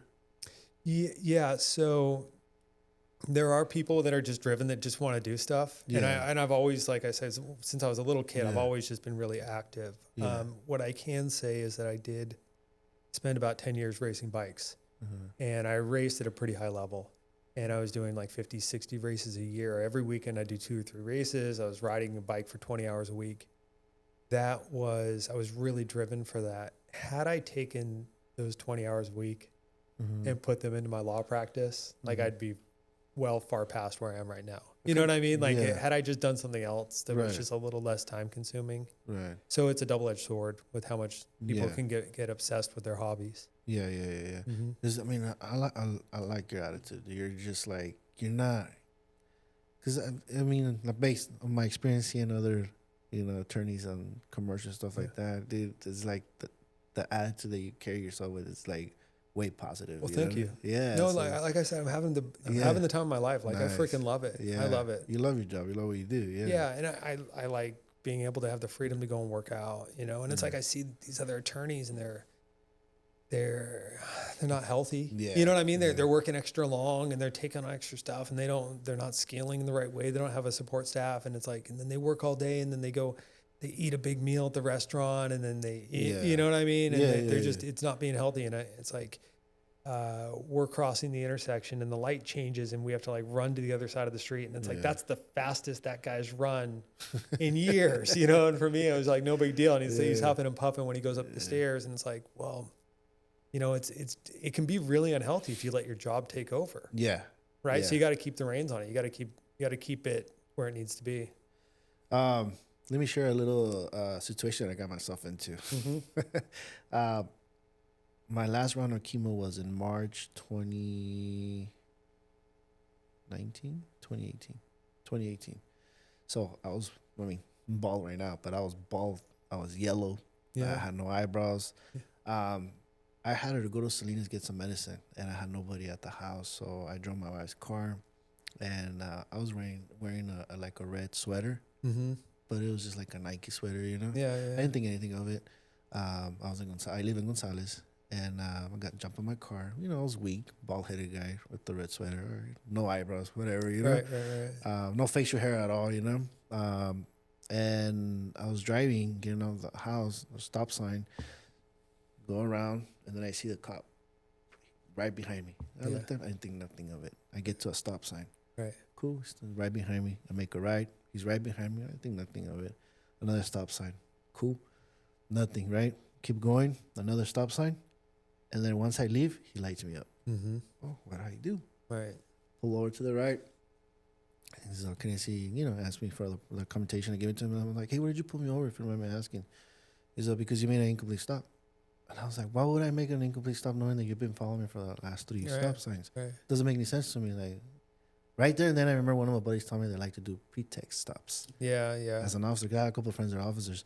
And I was like, and I looked at myself in the mirror. I'm like, no shit, dude, I'm wearing a red sweater. Yeah. I have no eyebrows. I'm bald. All right, Yeah. And I asked him, look, man, I just finished chemo. I got to go pick up some medicine. I have a feeling this is a pretext stop because of the sweater and I'm bald, da-da-da. He said, no. And I was like, he took like 40 minutes to give me a ticket. Man. 40 minutes, bro. And by the time I saw my wife pass by, she looked at me like, what's going on? So I was like, you know what? I'll just go back after he finished giving my ticket. I actually ended up fighting it, know? And from 300 something bucks, I ended up paying like $60. You know what I mean? Yeah. But I didn't know. I was like, I didn't know what to do. But I just felt like it was so wrong because it's like, I felt like I was profiled. Right. And after I told him and I showed him my pick line, I was like, look, dude, I still have it. I'm but I felt like, it's like, I felt really, really bad. I was really mad. I was like, dude, really? But I don't know if it was my fault that I decided to wear a red sweater. No. And I love fighting for people for that exact reason. Like you can be up against some system and there's some a-hole with a gun that's kind of being in control, and then you're caught in the legal system. I've been pulled over not too long ago, and it was the same. It was like I had a tinted out car, and it was late at night, and I gave him my license, my registration, and I was like, "And I have this for you," and I gave him like my CCW, and I said, "Wait, don't worry, I'm not going to do anything stupid. I'm an attorney, right? But I do have a gun on me, right?" Yeah. And he came back, and he was like, "Well, I'm really looking for gang members tonight." You know what I mean? Like that. And I'm like, "Well, okay, cool. Like, I'll have a good night. Be safe, right?" Yeah. I almost would prefer the pretextual stop at this point for me, because then I know I'm not going to get an actual ticket, right? Yeah.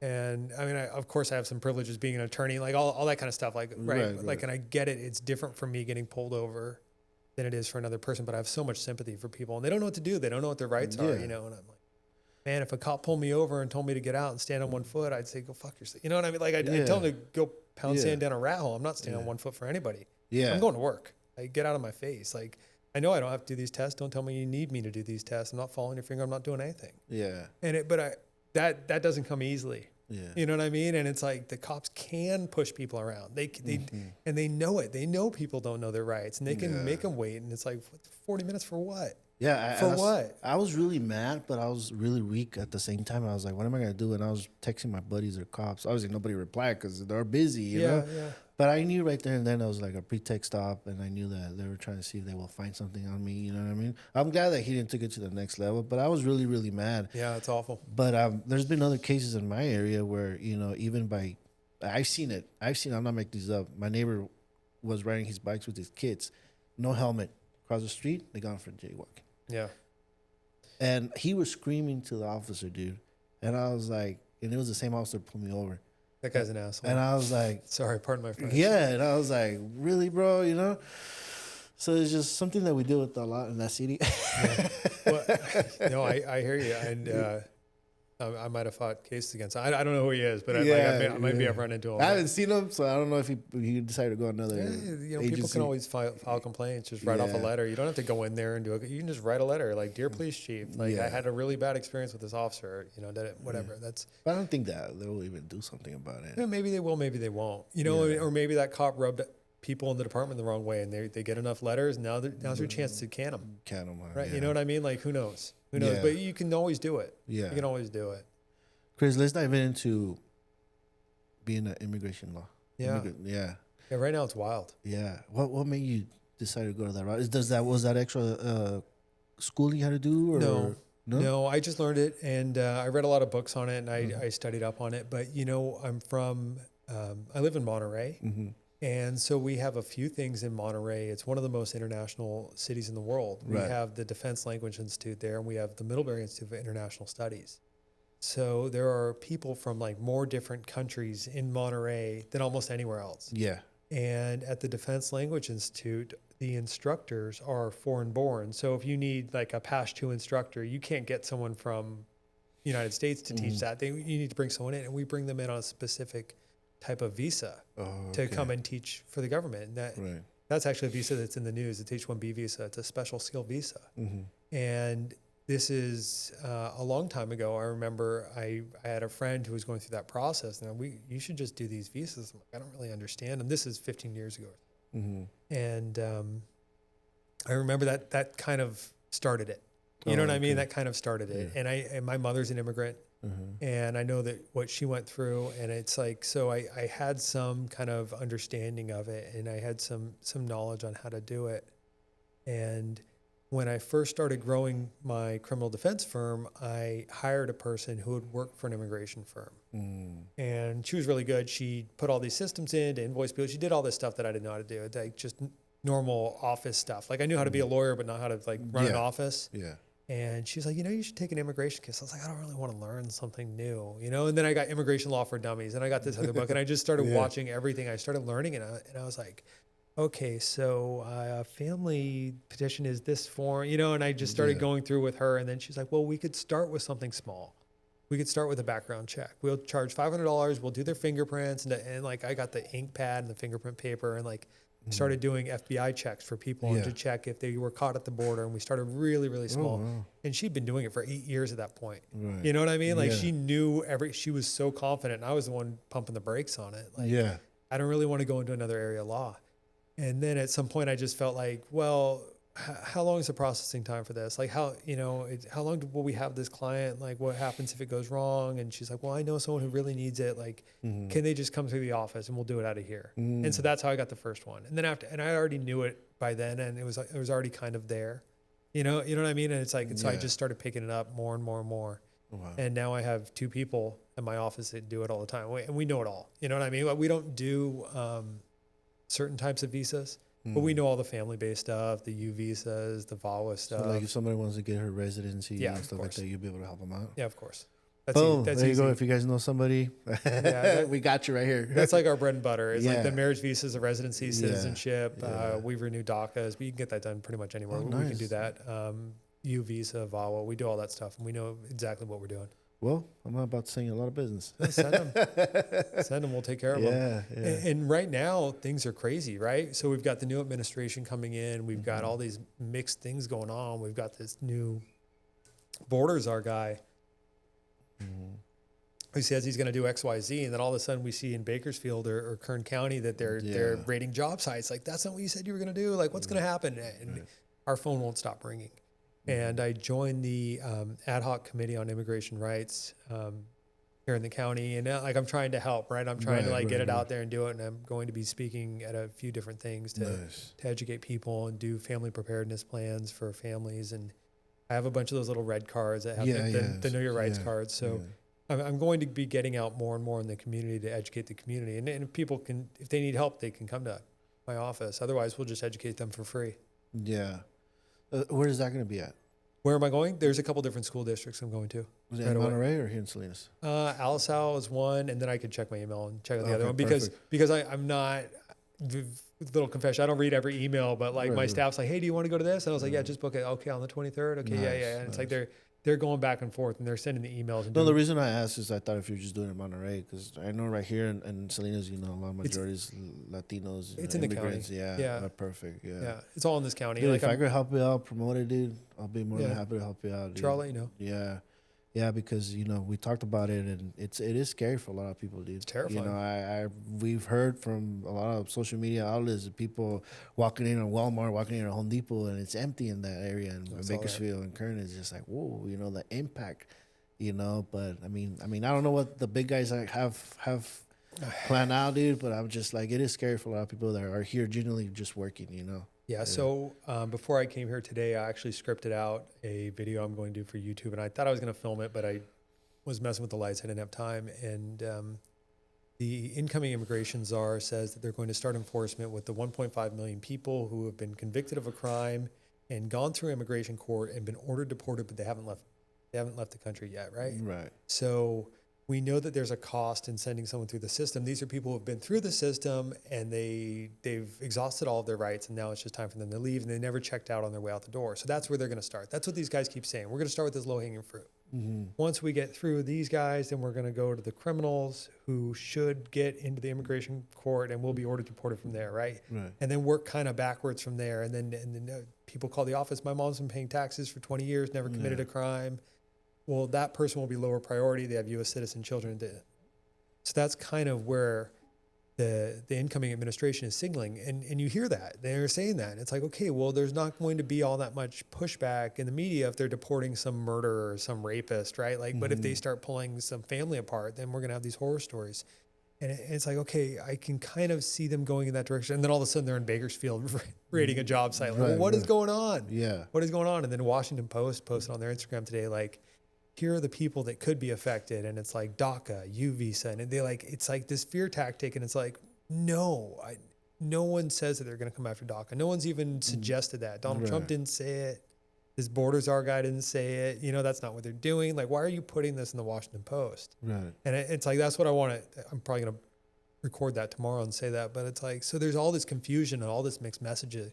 So yeah, definitely. I'm glad you're elaborating on that and breaking it down, because, people that are here, that haven't committed a crime, they're scared, and like you mentioned earlier, they had like a little step-by-step of who we're going to be, but then they're raiding all these workplaces. I know. Do you think that they targeted those places, or they were watching them and they knew who they were going for? It was just, fuck it, let's do this, see how many people we got. I have no idea. And it's not even the new administration yet. Like, I have no idea. And it's even possible that that's a raid that's happened every 7 months, for the past forever, and we're only paying attention to it now. You know what I mean? Like, there are workplace raids aren't out of the question, right? Like, so I don't even know. I don't fully understand those things that are happening there. It's like, I don't get it. I don't understand the enforcement. Kind of hard to understand it too. Yeah. What I will say is something that's kind of strange is, where it's a sanctuary city. California passed a proposition that made in effect that unless a person's like a violent felon, that the sheriffs aren't going to be working with ICE, right? Right. Like if it's just a misdemeanor, they're not calling ICE to do an immigration check. But prior to that,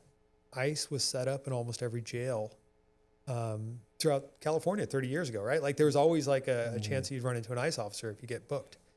And that's where they were getting people. ICE was in the jails.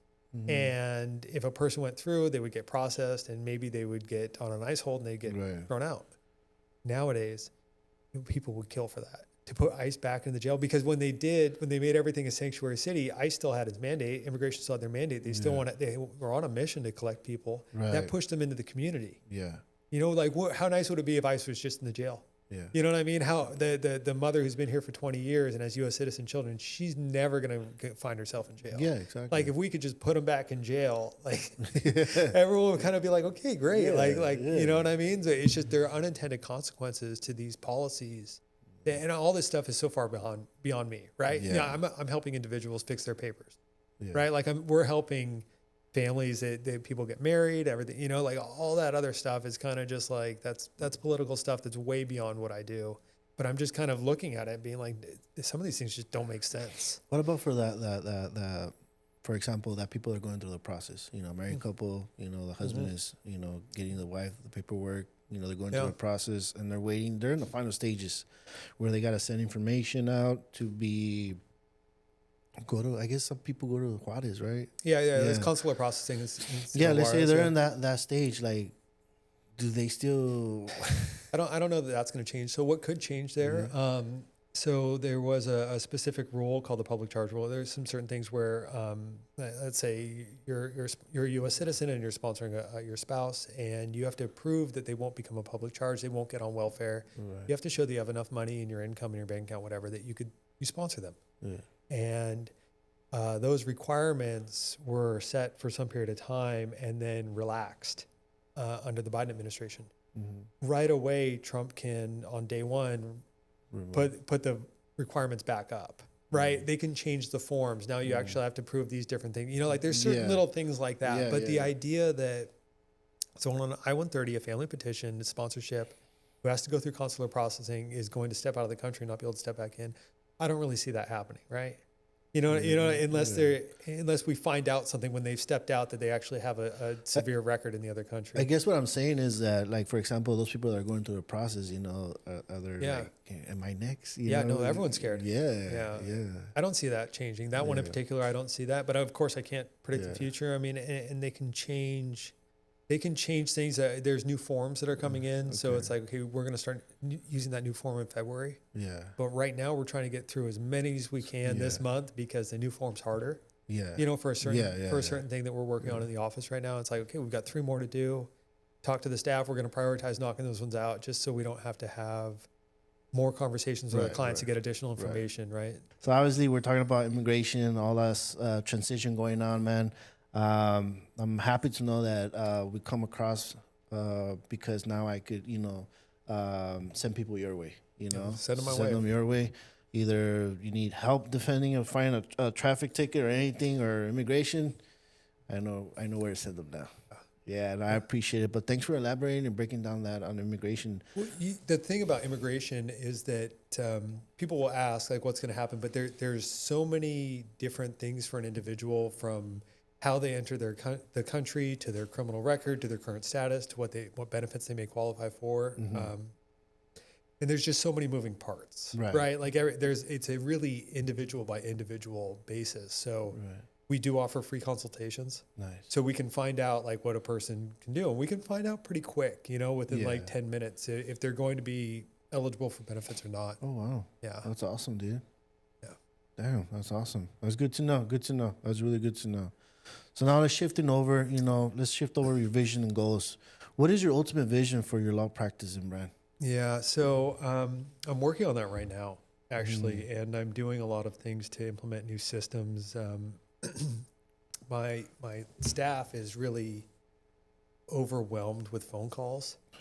So I'm trying to do something to make it easier for them, like maybe hire some bilingual virtual assistants who can help just do a little bit of the intake and then queue up the calls in a different way, or put in systems that can chat back to people and do that, or just give people automated case updates so we don't get calls like, you know, when's my next court date? You know, like just so they get it as soon as I come back from court. So I don't want to wait until they ask. I want them to be told right away, you know, and it's like, if I'm going to 40 or 50 hearings a week, that's 40 or 50 messages my staff have to send out. If I can automate that to give my staff time to do the real important stuff, then that'll just be better for everyone, right? Like it won't be, you know, we won't get the calls asking. Right. We won't get people just wondering like what's going on. And so that's like a very, immediate goal, right? That's very short term. And there's financial goals and I have benchmarks I'm trying to reach.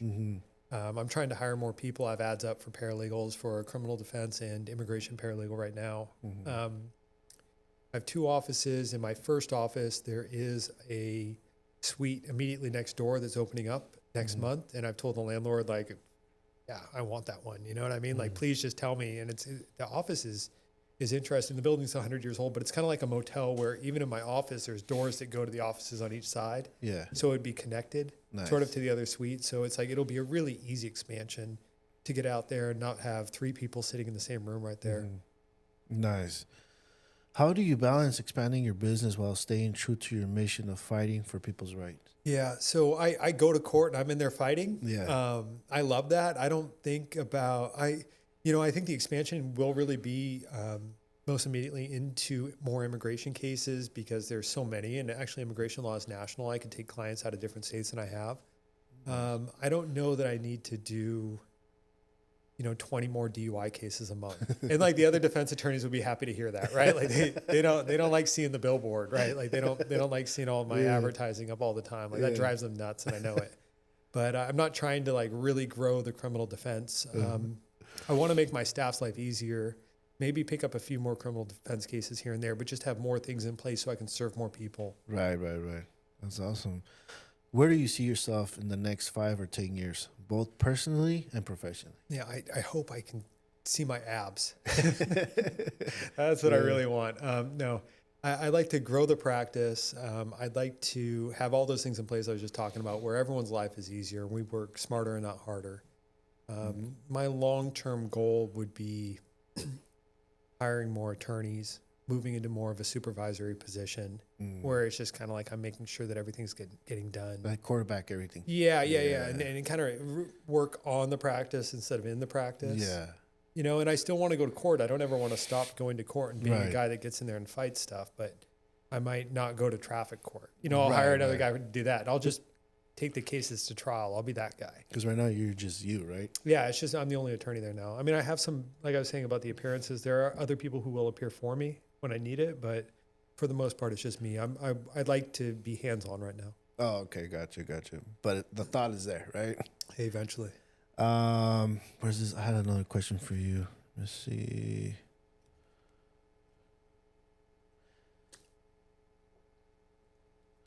If you could go back in time and see little Chris in Orange County surfing, what would you tell him? Yeah, never start smoking. So I smoked for like 10 years. And I was athletic and I was smoking. I did a half marathon when I was in Virginia. Did like the Virginia Beach Rock and Roll half marathon. And I beat my friends because we all trained together and I like raced them. And I was at the finish line smoking a cigarette, like such an obnoxious person. No, I'm eating Zyn. I quit smoking for 10 years and then I started doing these little nicotine pouches. So, okay. I'm not really the type to look back and regret things. There's things I should have started sooner. There's things I should have worked harder on, and there's definitely things I could have zigged when I zagged in life.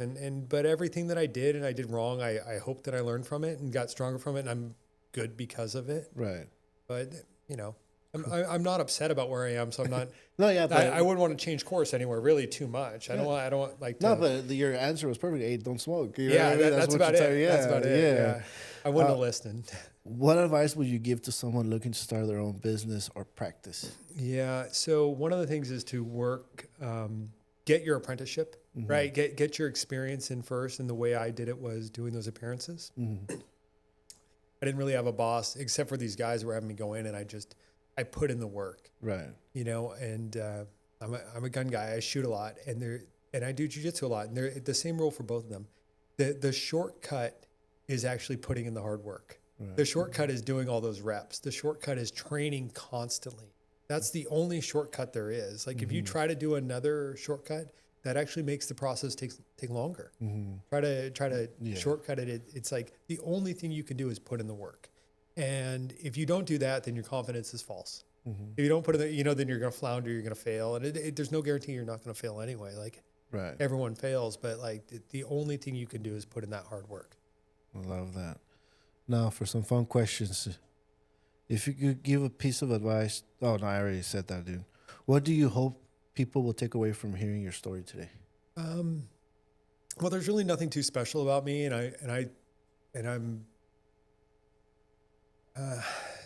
I got to where I am. I don't know that I'm really all that where I want to be, but I think that if I could do it, then anyone can do it. You know, like I don't think that finishing law school is particularly difficult. You just have to do it. You have to focus and do it. I don't think the bar exam is that hard. Right. You just have to do what they say to do in the prep course. If you just stay the course, you can get through it. Right. And I think that's true for everyone. Like we can, I don't think that I'm particularly special that I did things that are really amazing. Like I'm not, I don't have a super high IQ. I'm not like super tall or devastatingly handsome or extremely athletic or anything like that. Like I just work, so if I can do it, they can. What other words of wisdom would you give to our audience? Don't give up, that sort of a thing, but don't take their word for it. I like that one, and that's really a criminal defense thing. Like you guys, the prosecutor, you think my client's guilty, well, prove it. You know what I mean? I'm not just going to take your word for it. Like prove it, like show me, and make them prove it. Right. You know what I mean? Don't give up. Don't just fall over and accept it. Like fight it. I like that one. Well, that's it, man. Hey. That's it for today. I really, really thank you, man. I mean, we had a great conversation. Really, really beyond blessed that you're here, and I got to talk to an attorney like yourself. And I admire you, man. Keep doing the work you're doing. Thank you so much. Keep watching your content. I mean, you're standing out from everybody, competition, and just keep doing what you're doing. Keep being you. Keep being raw. Keep being, who you really are, and all those clients are going to come in, and next time you know, your firm is going to be one of the biggest here in Monterey County, and I see it. Yeah, thank you. And I really appreciate it. And thank you for the beef jerky. Thank you. Oh, you're very welcome. Thanks. Host jerky, beef jerky. You know. With that being said, guys, that's it for today's episode. We're out. Thanks. Live Podcast.